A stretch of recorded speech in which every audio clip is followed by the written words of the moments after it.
Hello, listeners and viewers. Welcome to wellnesstalktherapy.com. My name is Melissa Raquel Rivera, licensed marriage and family therapist. Today's our topic is a sequel to pet loss, where we will discuss pet loss bereavement. And today's guest is Scott Summerville from At Garden's Edge. Welcome, Scott. Thank you. Thank you, Raquel. It's really an honor and pleasure to be with you today. Thank you for asking me. I'm great. I'm grateful to have you here. Would you let the listeners know a little bit more about who you are? Yes, I'm the owner of At Garden's Edge Pet Cremations. I provide pet cremation services for people who live in the Los Angeles area. Okay, and what brought you to this service? My wife and I have been pet parents throughout, much of our relationship. That's over 30 years. And probably 15 years ago or so, we had an elderly cat that passed away, and we were uninformed really as to the process of pet aftercare and cremation. And we went with our veterinarian. They promised us good services. And then we came to realize that there was really a very big difference in the quality of services that were out there for pet aftercare. And I think that Mhm. my wife, Teresa, and I thought that we could provide a better service, and maybe a service that was more personal, Mhm. that really stressed maybe recovery over just the cremation. And so that's really what got us into the business. Yeah, and I just want to let our viewers and listeners know that, I did contact you years Hmm. ago in December Hmm. 2017 Yeah. to get your services for my previous cat, Pretty Boy Floyd. Yes. So, yeah. Yes. Yes. Um, it was an honor. It's always an honor to be chosen to help a family with their pets' aftercare. And though our relationship at the time wasn't really long, it was very deep. And Yes. that's the way it is with most of my clients. So I'm very grateful to come and to participate in Mhm. this part of maybe other people's recovery. Yeah. I mean, the service was amazing, and we'll get to more of what you do provide. Today, the I wanted to discuss the topic of pet loss bereavement. Mhm. And bereavement is the experience of losing someone important to us. It's characterized by grief, which is the process and range of emotions that we go through when we experience a loss. And today we're talking about the loss being our pets. Mhm. I do want to touch on two types of grief: anticipatory and sudden grief, which is Mhm. the unexpected. Mhm. So, in my previous episode, I did talk about the loss of my pretty boy Floyd. I had him for 18 and a half years. He was extremely important in my life. I got him when I was 20 years old. So I had him, my adult life, and which was half of my life, a bit at the time. And he was given a terminal diagnosis of liver cancer. And I, was devastated, but I knew he was sick, and I, devised a plan. I looked up in-home euthanasia because I really wanted him to have I guess, a calm as possible a gentle transition. And I knew that I wanted cremation services, and I looked you up, and that's how we got in touch. I did form a plan for him. He was diagnosed in July of 2017, and he passed in December 2017. And in that time, it was very difficult. Anticipatory grief. I would come home after work and not know if he would be alive. And that is really, really hard. Um, so we'll get into later on how it feels with anticipatory grief at the end. There may be a sense of relief. but I wanted to ask you about your experience with anticipatory grief. Oh, well, like you, I had a beautiful cat named Burley. I called him Peepo, and he was with me for 18 years. And I believe that any pet that's with you for that amount of time, you're usually profoundly bonded to. And I Yes. was profoundly bonded to Peepo. And as he aged, he developed congestive heart failure. And he began to have to go in for regular subcutaneous fluids. And his veterinarian, a very loving man, let me know that his condition would not improve and that it was going to be terminal at some point. And so I had the awareness then that my time with him was going to be limited. And I knew that when he passed away, I was going to be grieving him. I was going to be missing his soft fur. I was going to be Mhm. missing him purring. I would be missing his closeness that we had. And so I began to think about, how was I going to deal with his eventual passing away and then his aftercare, even being a mortician.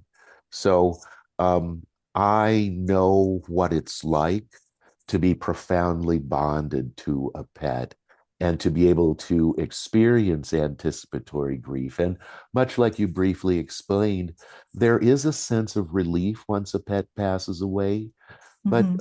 sometimes there's also a little bit of regret that Yeah. maybe I didn't step in sooner with euthanasia, or maybe I could have done something different. So, uh, yes, anticipatory grief, there's a little bit of relief. There's also a little regret. Of the two types or three types of grief that we may be talking about today, anticipatory is probably if the word easiest to assimilate, it's probably the easiest to assimilate over sudden grief or even a Mhm. merited grief. Yeah. And I know with my experience with the terminal diagnosis, I was given an option, let's do chemo, surgery, or euthanasia. And my decision was he still has some life left. And I'm going to love him until the end to make sure that he knows he's loved. I didn't think that um, the option of surgery or chemo was going to go well with his age. Right. And yeah, and so that's where I was with him. And there's always what, like you said, what if I we'll get into the stages of grief, but I would wonder what if I had more funds, what if I had more means to give him some other type of treatment? What if I fed him a different food? What if I, had some other specialists? And at the time I didn't have the means for that. And so there is, some sort of guilt there as well. A lot of decisions, a lot of hard decisions, a lot of real thinking and soul searching takes place, even with anticipatory grief. Absolutely. Absolutely. Grief is a difficult situation for everyone. Nobody has a handbook on how to deal with grief. No, no. So I wanted to move towards sudden grief. Mhm, Sudden mhm. grief is the unexpected. Yeah. And, I'd like to give an example of my father's dog. He had a dog named Rocky, which was a little confusing. Rocky is my nickname from Oh, my family. oh, that makes So sense. Okay. a lot of Raquels are Rocky. Absolutely. And and so unfortunately Rocky somehow ended up with canine leprosy, which was very, very rare. And Yeah, you know, my father, he gave me consent to talk about him. Rocky was very special to my dad, and my dad went through a lot of questioning. How could this have happened? He let him off leash once once and he got into a riverbank, and that's the only thing that we can think of that may have contributed to this canine leprosy. And so he went to the vet, he got treatment, some sort of wipes. He had it in his face. And, my dad took him back in because he wasn't getting better. And um, he was, faced with a decision to either do some surgery and cut out more, which would be painful, or, euthanize him. And he didn't really have the time to process that. The other concern was other dogs around the neighborhood. He wouldn't be able to have contact with any other dogs, and my dad would have had that responsibility on him to contain him. And my dad went there to the vet's office not knowing that that was going to be the outcome. And unfortunately, it was a very negative experience. You know, not that a decision like that would be a positive experience, but it was a quick decision. He felt that he didn't really have a choice, and then he didn't get to be in the room with him for the euthanasia because they were going to charge a huge fee for him to be present in the room, which I had never heard of before. So he came home, and I didn't know what happened to Dude. I had been staying there recovering from an injury, and I didn't know what had happened. And it just is very sudden. And it's still, a sensitive subject, but that is another example of sudden grief. And just, you don't know. You don't know when something like that is going to happen. No, and that is such a terrible narrative in so many ways. I don't know that we'll be able to digest everything in Mhm. that story, but um, yes, when our pets begin to fail and we take them into the veterinarian and we're forced to make a decision about euthanasia and aftercare, it can create a lot of stress and anxiety. And whenever possible, I urge pet parents to zoom out, to take a moment, to take a breath, to take a beat before going forward with any invasive surgeries or anything like that on a pet Mhm. that's anywhere over 10 or so. And that may be an arbitrary figure, but um, elderly pets are not going to do well in certain situations. That's Mhm. part of being elderly in medicine. But um, to make a decision about having to euthanize your pet on the fly without having the counsel of your family, maybe the advice of another veterinarian, can be very, very difficult. And it puts a lot of responsibility on that decision. Your dad is the one who has to come up with that decision, without any help from the family around him that he loves. Mhm. And he's doing the right thing. He's desperate to do the right thing for this pet that he loves, and he's at the mercy of everybody who's part of that process, whether it's Yeah. well-meaning veterinarians or well-meaning aftercare companies. It can be a very difficult time to make the best decision. So again, I say zoom out. And any veterinarian who would maliciously charge you more to be with your pet when they're passing Horrible. away is absolutely horrible. Dogs are very associated with the people around them. They're our friends and our pals, and they look to us for support. The very last thing I want my pet to see if I have to resort to euthanasia is I want them to see my face and feel my love so that when they do transition, they know that they are loved. And Yeah. that's important to me. So look for good service as a pet parent, and don't fall for schemes of more money, more money, more money. It's not a good thing. But Yeah. I hope that your father has good recovery. I hope that he has been able to find new love in his life as a way to honor Rocky. I hope that he is still a good dad to any pet that needs his love. And I feel bad for your sudden grief story because it was several traumas on top of each other. Yeah. And usually, when I, as a mortician, am dealing with sudden grief, it's because of one or two different things. Either a pet has been hit by a car, or a pet has been attacked by either a coyote or another predator. And that Mhm. leads to sudden grief because, in the instance of a pet being hit by a car, um, there can also be rage and suspicion involved in that. Your pet was fine, doing well, somehow got out into traffic, and boom, the morning started out great, the afternoon terrible. That's sudden grief. It's very hard to process. As Mhm. well, you wake up in the morning, your little dog wants to go out and do their business. You open the screen door, they run out, and a few minutes later, you're wondering, well, why haven't they come back? And then you Mhm. come to find, well, Mother Nature has stepped in and they've been attacked by a coyote or some other predator, and you discover the remains of their body, which can be Mhm. horrible and very traumatic. Right. That leads to sudden grief too. And those griefs, that's harder to assimilate.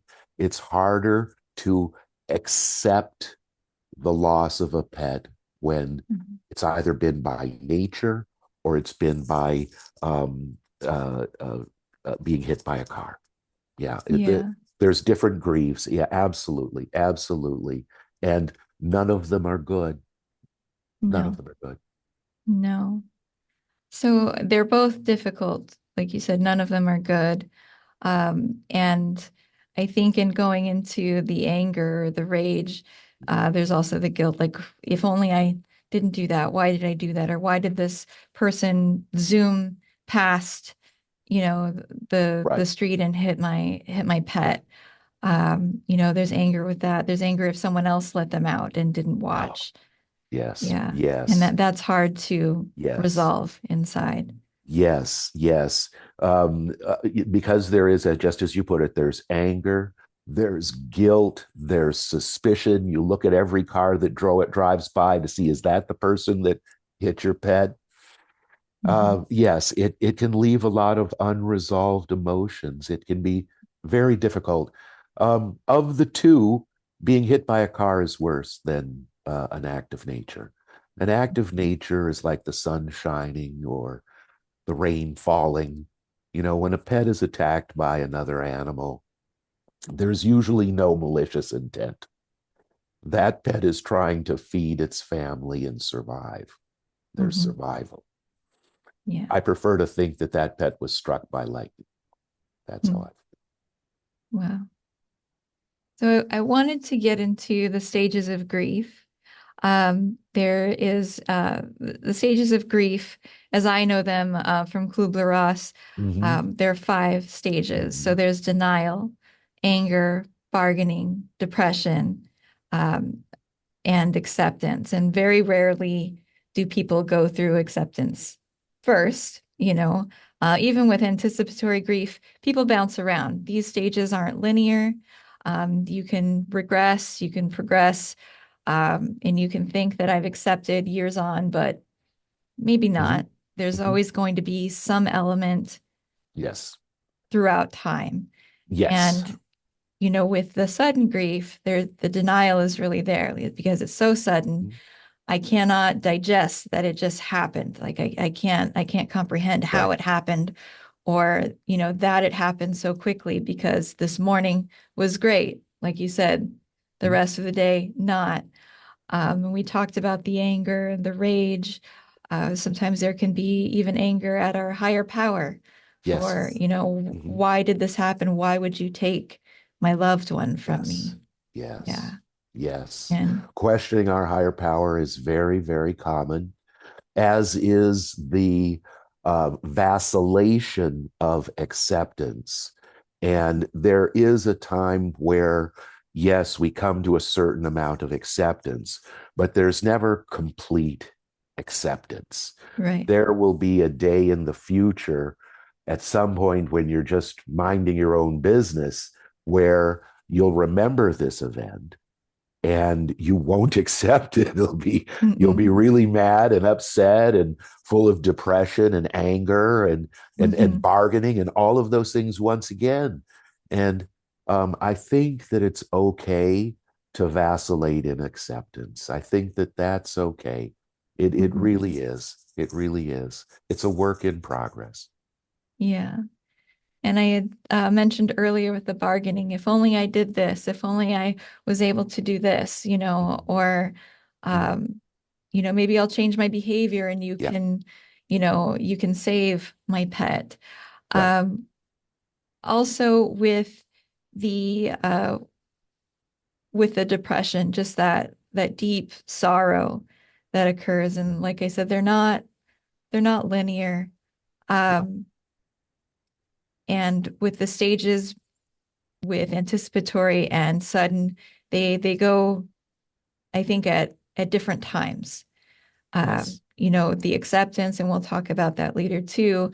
When you have the anticipatory grief Mhm. and you are there for their death or their transition, Mhm. um, you have to accept that it's happening, that it's there in front of you. You see the life Yes. gone. It's very hard to be in denial when you see it happening in front of you. And Yeah. I agree with you. I'm in complete alignment with you. I believe that the anger and the bargaining go together, Mhm. that you vacillate between the anger and the bargaining.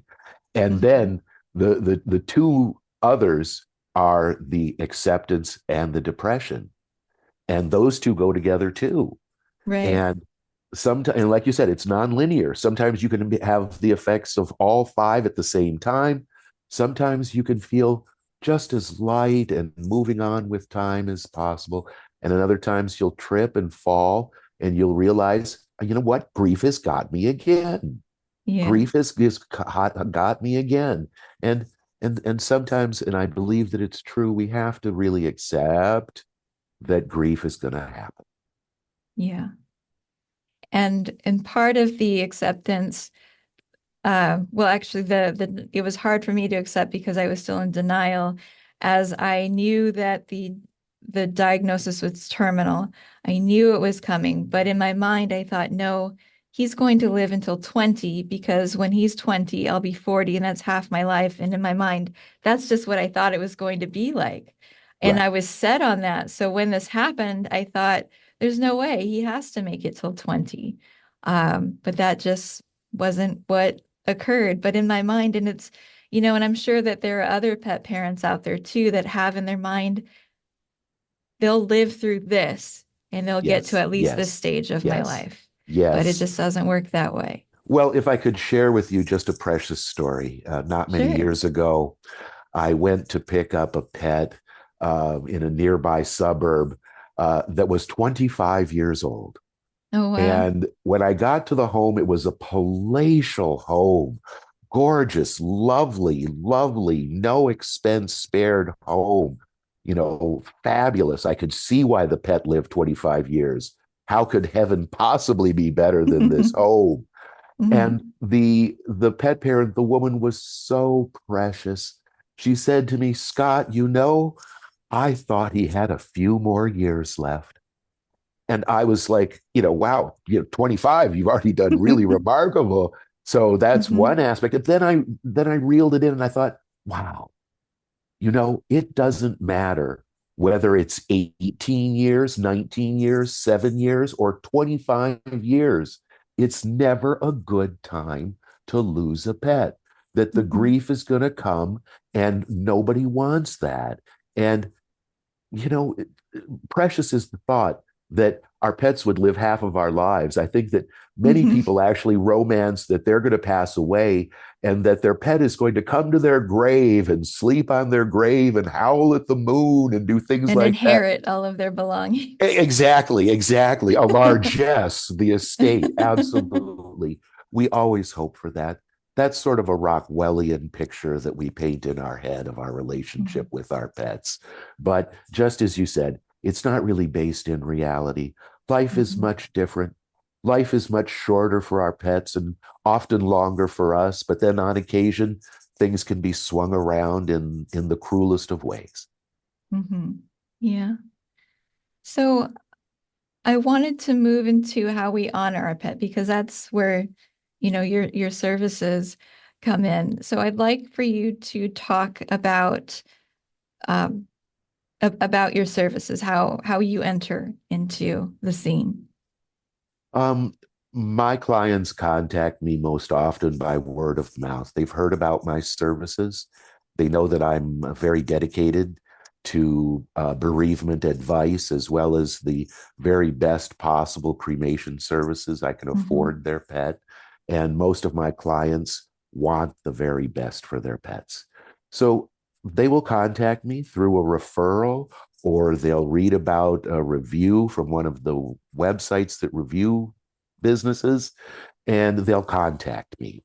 And they'll either be in a situation like yourself where they anticipate that their pet's going to pass away and they'd like to do some footwork and find out about all the details.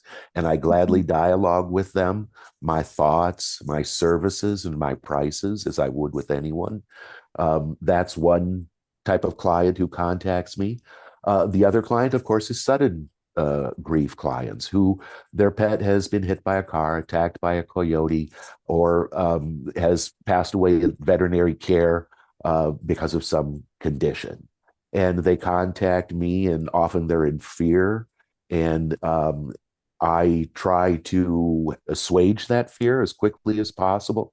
I call it a triage of my clients just to figure out what is happening with them and how I can be of assistance and service.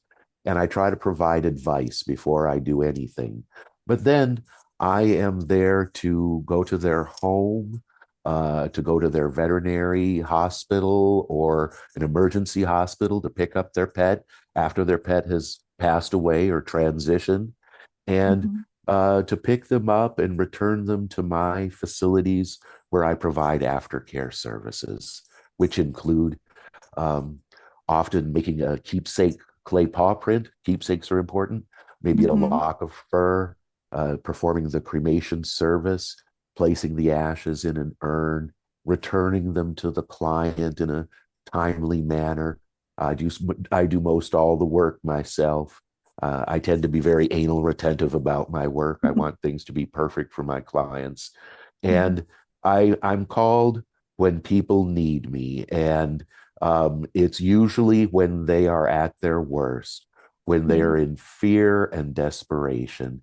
And I just try to be as nice, as kind, and as loving as I can as both a pet mortician and a pet parent. That's what I do. Mhm. Yeah. And I know when I was looking for cremation services, I noticed that there were different types. So there was the private and then I guess a group one. And I wanted to Mhm. make sure that the ashes that I received were just Pretty Boy Floyd's. Yes, yes. And that's a service I provide. I provide what is the top tier of cremation services, private cremations where your pet is all alone in the cremation chamber. They're not in the cremation chamber with any kind of pets in any way. Those other modalities are known as individual cremations and communal cremations. And individual cremations are where many pets are cremated at the same time. The pets, however, are separated by a partition. And in the heat and wind that's created in the crematory, there is a mixing of ashes. So, in an individual cremation, you'll get back 90% of your pet's ashes, but you could get back up to 10% of the other pets who are being cremated at the same time. And most of my clients and I myself as a pet parent, I only want my pet's ashes back, just like you. I only want Mhm. my pet's ashes back. Communal cremations are just like they sound. Those are mass cremations of pets, and they're usually the ashes are not returned, they're disposed of. And I Mhm. don't have any part with either of those two last modalities. I do private cremations all the time, one pet at a time. Yeah. And I know with the keepsakes, I did get a paw print, Mhm. and I was surprised that you were able to squeeze in Pretty Boy Floyd's name on there because it's such a long, it's such a long name. I did get the paw print, and I remember receiving the box, and you did bring it in such a timely manner. I really wanted, he passed away I believe it was December 21st, I think, It and was I right really before wanted, it was Christmas. right before Boy, it Christmas. was not good timing at all. Boy, No. it was a tough And holiday for you. And then my birthday was January 1st, and I really wanted them before my birthday, and you were able to get that back to me, and it was packaged so beautifully. And I had picked out an urn on my own separately. I chose one that really spoke to me, and Hmm. you put him in that. I had been contemplating getting jewelry to have his ashes in there, but I thought, no, if I lose it, I don't want to lose a piece of him, so I didn't do that. Um, for some reason, I didn't remember the lock, the locks of hair that Hmm. that were coming, and so that was a huge surprise. He had beautiful, silky black and white hair, and just to see that, I was so emotional, but I was so glad that I had that. And then you also provided these little seeds, which I never planted because I'm so horrible with taking care of plants. I thought it would be horrible if I didn't care for them and then they perished. So I still have them. I just never planted them. And yes, I like to furnish some keepsakes, some mementos with my package. Uh, I try to include everything in the package that I think a pet parent would want to receive from their pet. So yes, there's that keepsake clay paw print. Even the longest names, I'm going to try to find a way to get them You did. on You that fit paw it. print and make it Hmm. beautiful. Hmm. Because again, very anal retentive at what I do, but I'm also an artist. And the wildflower seeds, it's not uncommon for people just to keep them as a potential for Hmm. growth, as a way of memorializing their pet when they're ready. Just the fact to have them, though, is sometimes nice to be able to spring forth life from a tragic event of a family member passing away. And I think that if we cast those wildflower seeds into our gardens and we see them pop up, they can't help but remind us of the love that we've had for our pets. So, yeah, it's important for me to make sure that there are keepsakes and mementos about your pet. The lock of hair, that's a visual identifier of your pet that lets you know, yeah, that's my pet. But it's also something that I don't necessarily advertise putting in there because I do want it to be a surprise, because I Hmm. do want it to be something that's just that little bit extra that you think, wow, I didn't think of clipping hair myself, or I did think about clipping fur, but after he had already picked up the pet. So often when I'm returning pets, comments will come from clients like yourself that say, I didn't expect the fur, but it was really wonderful. And it always Yeah. touches my heart to know that the clients like that little touch. Yeah. I truly do. It still gets me just seeing that, that the locks of because you managed to get both the white and the black. Mhm. Yeah. Um, so, for me, I had already made contact with you, and when I became aware of when the euthanasia was going to take place or the transition, I did call you, and you had encouraged me to not have an overlap Yes. of when the euthanasia or transition would take place.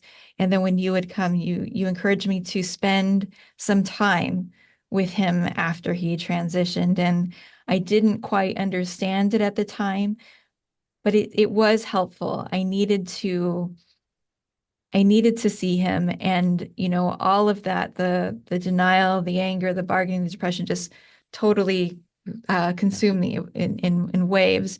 But spending time with him, it helped me accept he is gone. I watched him take his last breath. He is no Mhm. longer breathing. He's on his little bed, on his blanket, and he's gone. And I needed that time. I had even created a playlist, mainly of the slow songs for of Otis Redding, and then Yes. the Oh, Smiths good. and Morrissey. And I played that. I couldn't listen to any of that for quite a while afterwards, but that was his sending off. And I had candles around, um, just like dim, calm lighting, and then the music. And you came in, and um, of course, I was still emotional, and I didn't know how to give him to you. And for some reason, and part of me is still ashamed that I did that, but he was on a blanket, and I picked up the blanket, and I just kind of handed him to you, and you commented on that, like, no, carry him, love, wrap him in the blanket, love on him. And I don't know why that was my reaction to just, here he is. Um, and I'm glad that you had said that, so that, I could really send him off with love. And I'm glad that you did. And, I am a firm believer that pet parents need to spend some undisturbed time with their pets after they pass away. I'm not keen on veterinarians who come into the home and do a euthanasia and then whisk the pet away from the family right after the euthanasia. Hmm. I'm not in alignment with that in any way. I think that I feel as a pet parent, when my pet passes away, after they pass away, I need to touch them.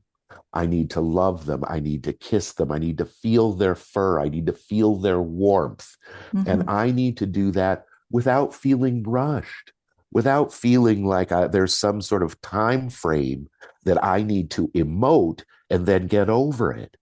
And I agree with you. I think that it's easier to go through the processes of grief, of the denial, of the bargaining, of the anger, of the depression, and the acceptance at some level without being watched or rushed through it. Hmm. It's a sacred time between you and your pet. Nothing is going to happen to your pet. Your pet's going to be just fine for many, many, many hours after they pass away. As long Hmm. as they're in a relatively cool situation inside the house, you're okay. And I encourage my clients to have a memorial, to gather some flowers, to wrap their pet in a blanket, a shroud, play music. Yes, a playlist, light some incense or some candles. Give your pet a beautiful memorial. Create a death tradition for your family that honors the loved ones in your family, four-legged, two-legged, whatever. Maybe you want to inscribe a letter to your pet. Write them a letter that will accompany them when I come to pick them up so they can be cremated with that letter. Hmm. Do something, have a service. Don't rush from pet dead to pet gone to the Yeah. aftercare without taking a slow and deliberate amount of time to experience your pet passed away, to touch their fur, to cry, to go through all of those vital and important emotions before relinquishing their body for aftercare. It's a vital time. When Teresa and I, when we have a pet pass away at home, Teresa will not let me take the pet out of the house for at least 24 hours. She Mm. wants that pet to be here. She wants to go through all the processes of grieving. She wants the other cats to sniff and smell that pet and recognize that they've passed away and that their companion is no longer with them. There's a there's an effect to the whole pack simply by the pet passing away and getting rid of the body. It doesn't alter the effect on the pack. It probably makes it worse. Hmm. Take some time. Again, be slow and deliberate with your pet after they pass. Bad decisions are made when you're in a hurry and you're in fear and you forget to do things that are important to you and to your family. Don't rush into aftercare. That would be my advice. I'm glad Yeah. that you took the time that you needed. Yeah. I I think it did. helped your I did need recovery. that. It did, for sure. For sure. And I think, you really add these personal touches in your services. And I'm so appreciative of all that you do. It's just wonderful. And I know that, you know, um, I had arranged for the in-home euthanasia and you came to my home, but I know that you do go to wherever Yeah. they they may be. Yes. And I think also you had mentioned that you pick up one pet at a time. It's not just just a roundup kind of thing. No. It's very personal. No, it's not a petty wagon. I prefer to pick up one pet at a time whenever I pick them up. Um, like a little hearse. I have a old rickety basket, and I have some beautiful textiles and blankets that I like to wrap pets in, and it takes me a little longer, but I'm not there to stack pets like cordwood. Um, Mhm. they're members of our family. I want to treat them as I would want to be treated if I were a dog or cat. Yeah. Yeah. And um, you had when we after, his transition and, after I tried to just push him away and give him to you, and then you had me wrap him and hold him. We Uh-huh. walked down my stairs to your car and I placed him in the basket. And of course, still emotional, you were with me and you said a little prayer, which was extremely helpful for me. I had already, had mixed feelings with my higher power at the time because, like I said, in my mind, I thought he's going to live till 20. Why did you take him now? And that just was so helpful for me. And it seems like that's something that you do often. Yes, I do. And for me, that's kind of part of the death ritual, to say a prayer. I think that no matter what your religious orientation is, that saying some holy words, asking for divine love and sharing of love is an important aspect of the death ritual, and that we all need to say a prayer. And I invoke many deities and Mother Nature in that prayer, um, because I think that love comes from all avenues. And when we stop and quietly acknowledge our higher powers, it gives us a sense of being of service. And when we're being of service, we're really, really, really fulfilling our mission as human beings. Mhm. And I was in no shape to drive him to you, so you did come to my home. But I Mhm. understand you have a place where you receive Yes, pets. I have an offices and an altar in Alhambra, and I receive pets at my altar. Many of my clients, as part of their death ritual, they want to go to a place to see where their pet is going to be. And I have an altar there, again, with multiple deities gazing upon it, Saint Francis, the Buddha. And it's a place where pet parents can come and say their last goodbyes and indeed share a prayer before they leave their pet for aftercare. And I do offer for people to meet me at my office or to join them there. Um, what I've generally found is that it's such an emotional event. It's easier for me to go to my pet parents, my client's sanctuary, because then I'm leaving them in their sanctuary when I leave with their pet. And Mhm. sometimes when we're having a surreal event like death, we're not always present. And driving requires being present. And Right. driving home from dropping your pet off at the mortician's can be an emotional time. And if anything, I'm trying to alleviate that pain by coming to your home.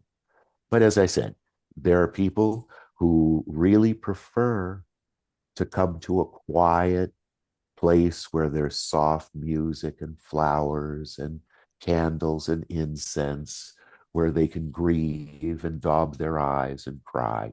And I provide that space as well. It's wonderful.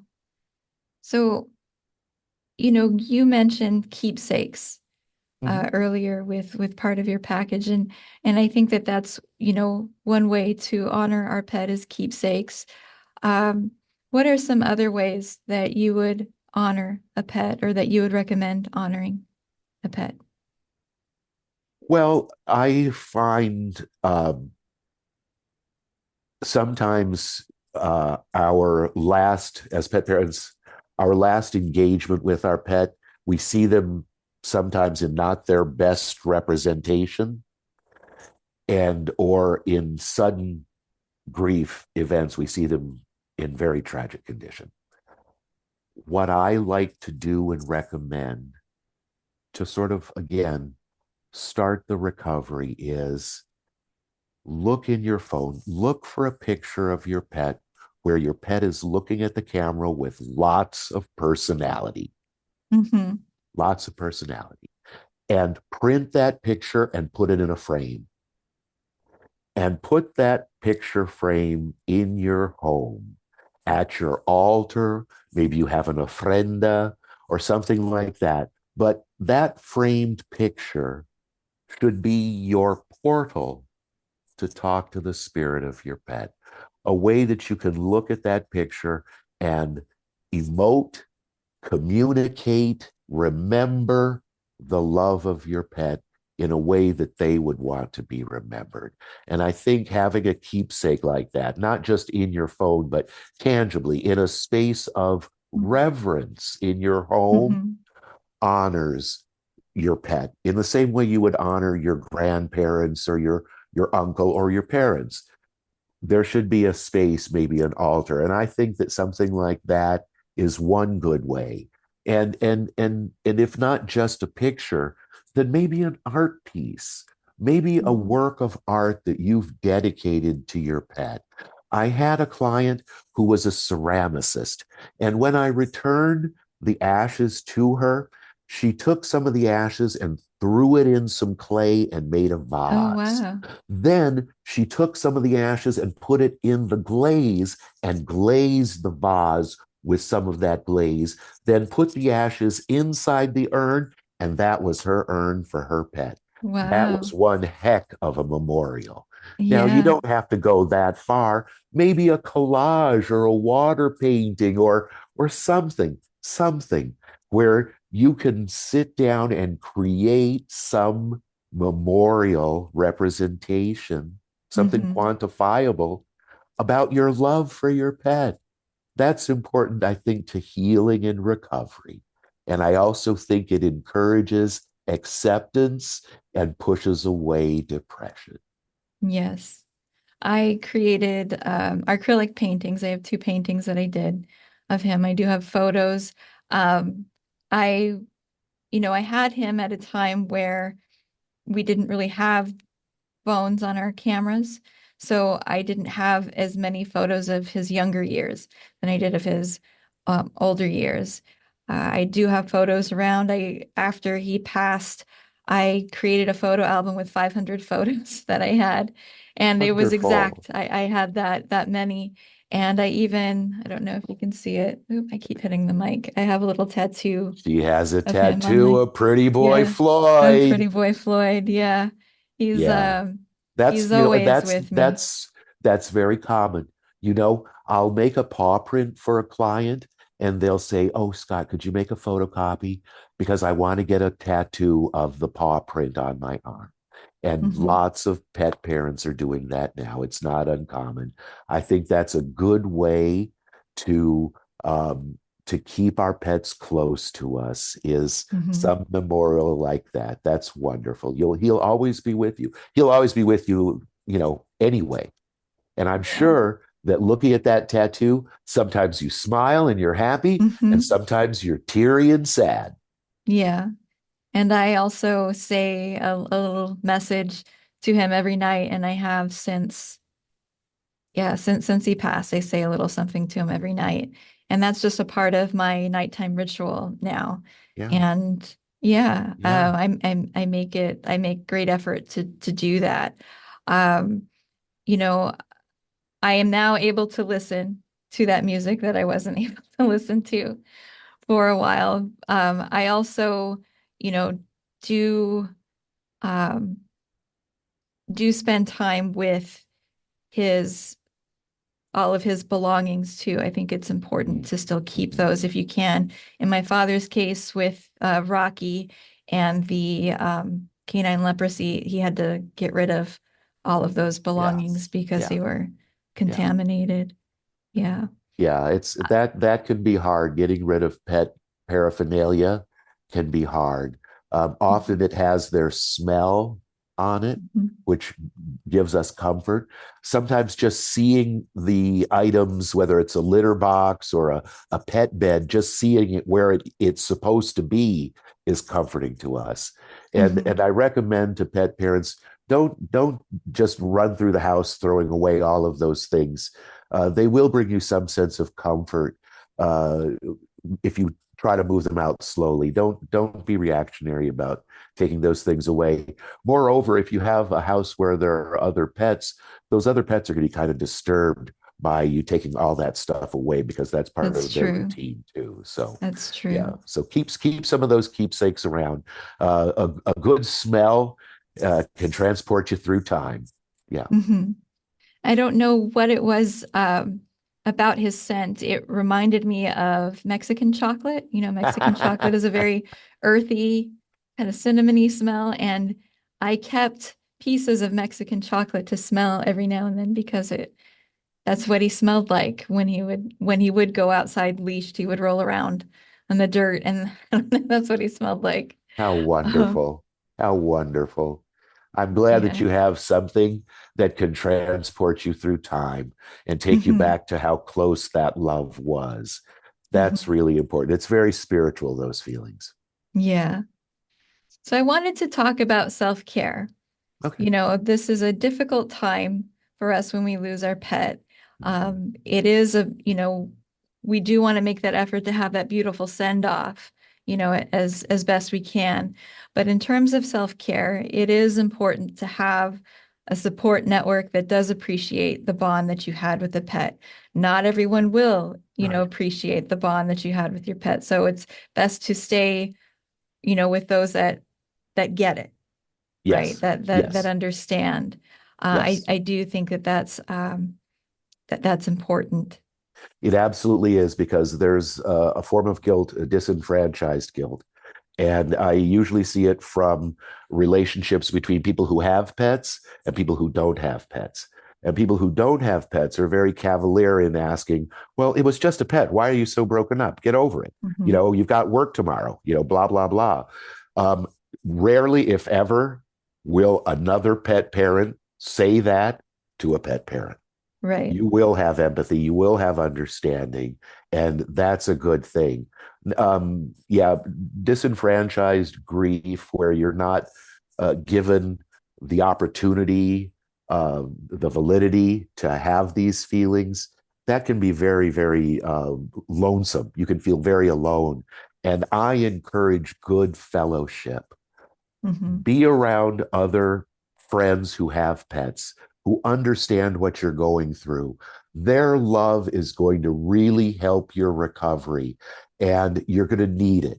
That's why they're your friends. Your Hmm. friends are your friends because when a pet passes away, you're not going to be able to cook for yourself, clean for yourself for a couple of days. You're not going to want to have people come into the door. You're going to need your friends. You're going to need your Hmm. friends around you. You need fellowship. Try not to be alone. Yes, there'll be time to be alone in the future, but shortly after a pet passes away, encourage good fellowship, be around ones that you love, be around pets that you love. While you Hmm. might not be able to be a pet parent right now, you can be a good aunt or uncle to any pet you see. Your Right. friends' pets, give them love, touch their fur, touch that fur, smell that smell. They might not Hmm. smell like Mexican chocolate. They might smell like baby powder or something Yeah. else, but just Hmm. smelling them will lift your heart, will make you Hmm. feel closer to the pet world again. Be a good auntie or uncle to every pet you see. Go touch their fur, keep some kibble in your pocket, whatever it is. Don't disengage from pet love. Don't Right. do it. That's a great point. Um, I think it's important also to have a balance of sitting in the feeling and Mhm, distractions. mhm. It's important not to, push that away. No, I'm fine. I just won't think about it. Um, that's part of distraction. Mhm. And distraction can be healthy, but we still want to allow time and space to honor the love that we have for our Right. pets. And I say have present because that love continues. Yes, You know, it is okay to process and sit in the feeling. Just don't stay there, right. because that can get in the way of your functioning. That can make you be a shut-in, and that's not helpful or healthy for you. So I That's just wanted to absolutely point that right. out. No, Hmm. you're absolutely right. You're absolutely right. There is a tendency to sit and wallow in our depressions. We are sometimes either prone to self-soothing a lot or not self-soothing at all. But in that state, um, we can lose motivation. We can Hmm. lose hope and motivation. And the most important thing is to recognize that your routines are going to change. After your pet passes away, all of a sudden it's like time stops. What do I do? Where do I go? How do I get there? Our Hmm. pets are usually very interwoven in our routines, everything we do every day. And all of a sudden, we're very frightened to engage our routines because our pet isn't going to be there. It's hard to develop new routines. And Hmm. sometimes maybe that's what I'm saying about being a good aunt or uncle is try to develop new routines. Try to develop a new way of doing things that honors the past, but also is self-supporting, self-loving for the Hmm. future, and to recognize that when you take away your routines, man, you can really get messed up. I've had clients who've lost their pet. They've come down with an illness or a flu. They stepped off a curb and broke their ankle. They crashed their car. That surreal time after a pet passes away, it's very hard to have any sense of normalcy. And especially when it comes to our routines, because our routines give us comfort. Hmm. And when we don't have them, we're completely uncomfortable. And that makes us prone to abusing other aspects of our life as a way Hmm. of either self-soothing or trying to fix the problem. And that can Right. lead to injurious behavior too. That's not Yeah. good. Our pets don't want us to do anything to ourselves No. to injure ourselves, not on their behalf, and not when they can't come and lick our face and comfort us. Hmm. That's not what Yeah. it's about. And, with those, with that hurt, people may in an unhealthy way reach for whatever makes them feel good again. So Yeah. that can be alcohol, that can be Yes. substances, sex, Yes. spending, thrill seeking, food. Food is less harm than the others, but still we need to pay attention to what we're reaching for. And some of them may be okay for a short time, but we have to, like you said, our pets don't want us to self-destruct. Right. Right. And um, mood modification is a common human trait, characteristic. We're always trying to modify our moods. And yes, alcohol and drugs and sex and substances are all trying to fill that space left by love lost. Mhm. And we have to understand that our inner child is going to react in a different way than our outer adult human being. And there's going to be a conflict between the two. And I always recommend, if you have the wherewithal, honor your inner child. Find a way for your inner child to process this grief and this guilt, whether Mhm. it's by artwork, or whether it's a letter, or whether it's by being of service to others, whether it's rescuing and fostering a new pet, Mhm. is to move forward and embrace the change, embrace the love. That's really the most important thing. And it's a common thing to want to feel better and to self-soothe. And I Mhm. think that as an adult, we have to recognize the positive ways of self-soothing and the negative ways, the detrimental ways of self-soothing. And we're Mhm. prone to all of them.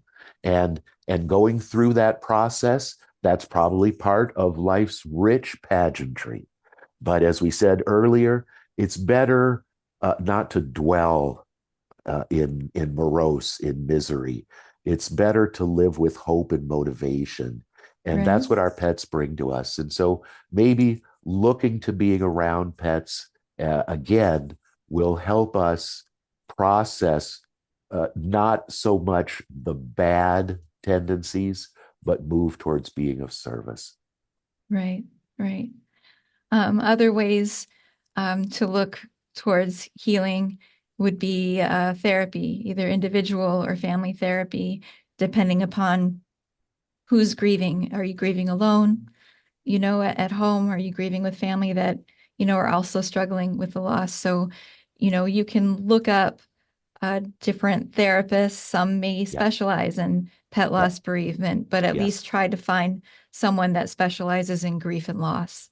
Absolutely. Right behind you. Spot on. Absolutely. Seek help.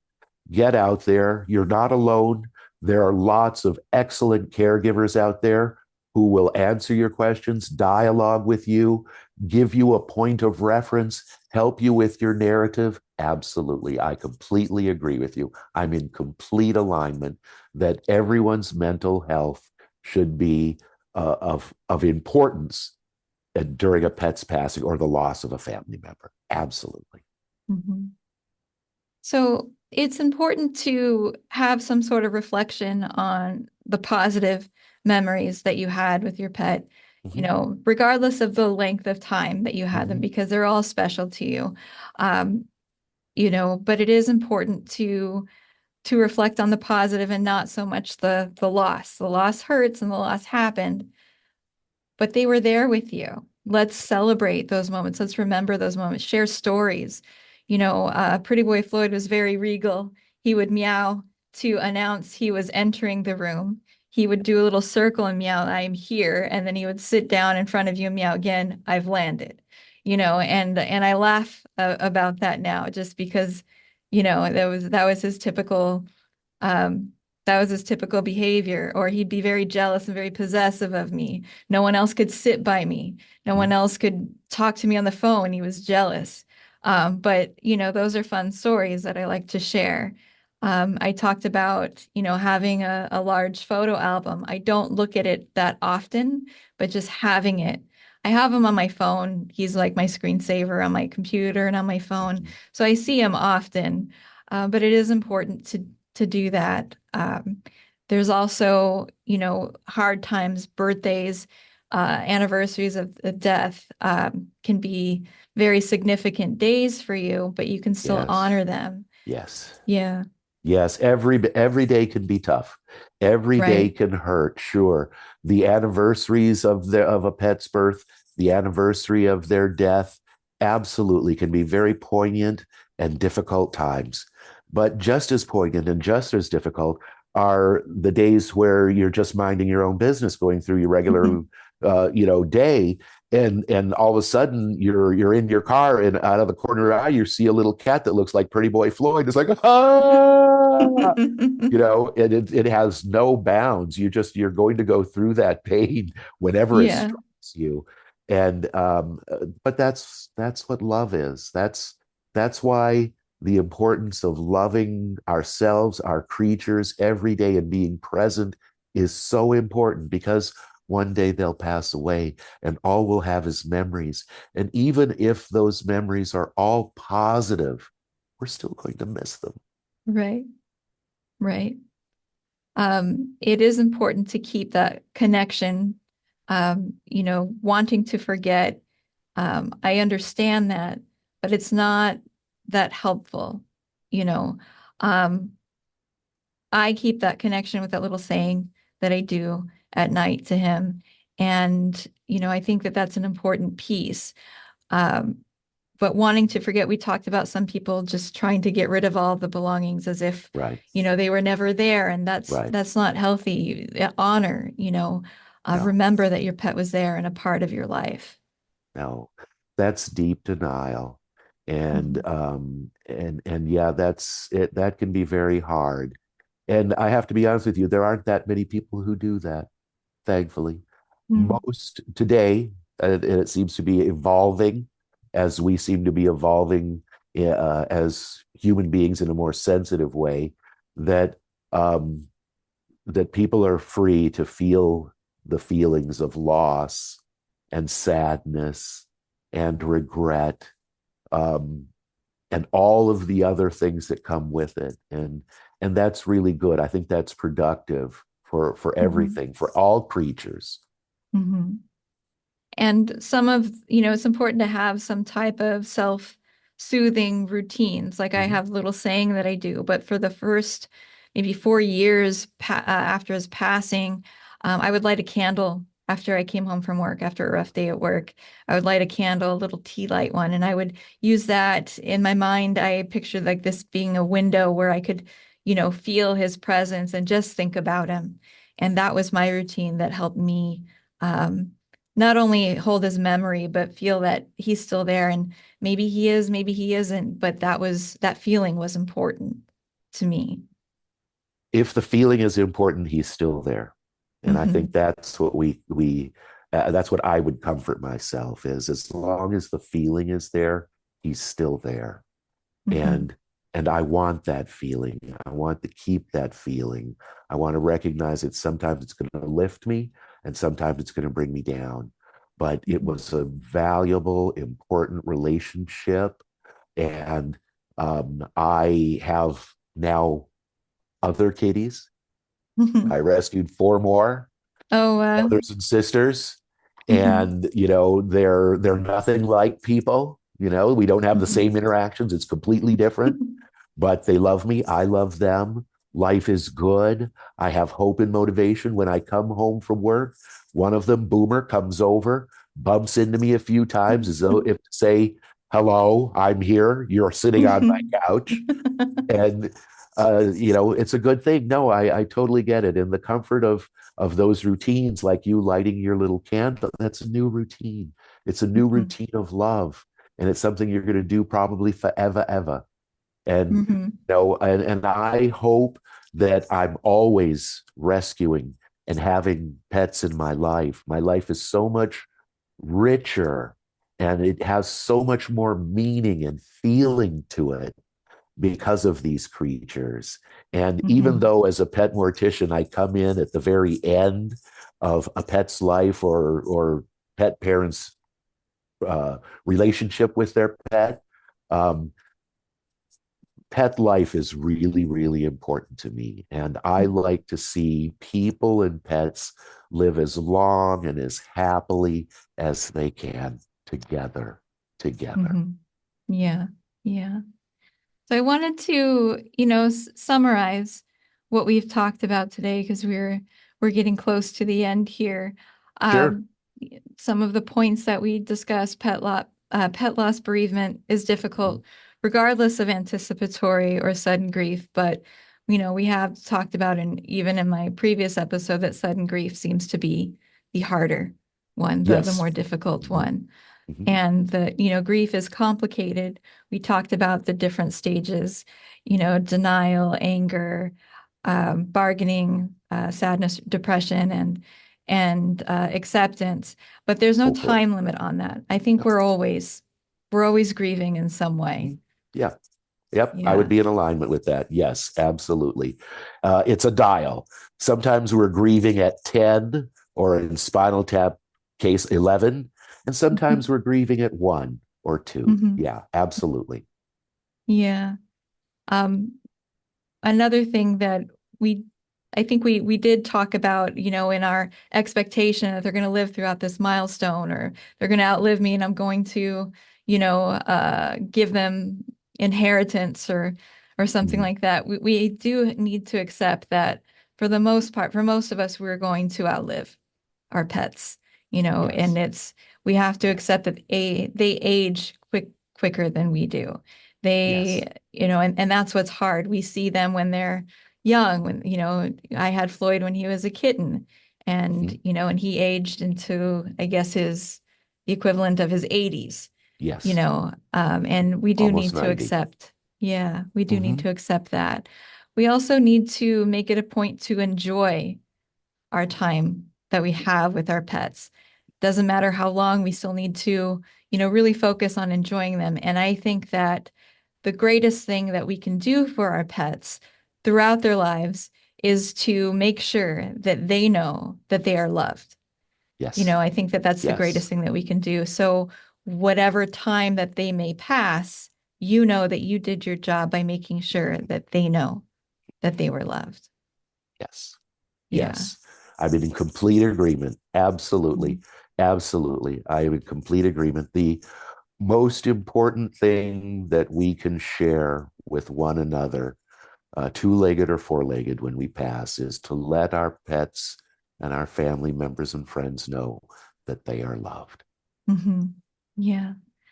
And let's not forget the three-legged tripod cats out there too, And right? everything in between, Everything in centipedes, between. millipedes, monopedes, whatever you got. All creatures, great and small, Hmm. want to be loved, need to be loved. And that's what the world is really all about, is Yeah. about being loved and sharing love. What is it, Hmm. the song? Being loved is to love and be loved in return. Hmm. Yes. We want to keep their memory alive. They were special to us. They continue to be special to us. Let's remember them. Let's not shove that away. Keep their memory alive in whatever ritual or whatever, form. But it's important to keep their memory alive. Never neglect your self-care. Your Mhm. self-care is important. They wouldn't want you to self-destruct. You know, they were there with you then. They may still be with you now. Don't self-destruct. Take care of what you need to. Reach out for support, whether that's friends, fellowship, family, uh, therapy, really reach out and maybe even find a local support group or online support group might be Mhm. helpful too. There might be some out there. Um, so I really want to thank you, Scott, for being a part of this today. I think that your experience, your words, your soothing voice, is very much appreciated here today. So where Oh. can our listeners and viewers reach you? You can reach me via my website at gardensedge.com. It's very simple. All the words together.com. You'll find my phone number there. You can contact me and send me a text. I usually communicate with my clients directly. I like to be able to talk to my clients without any intermediaries, and that way we can get everything done the very best way. And Mhm. yeah, that's how you can reach me. My website. Thank you again for coming. You can view this on the YouTube channel. Please subscribe to at Wellness Talk Therapy.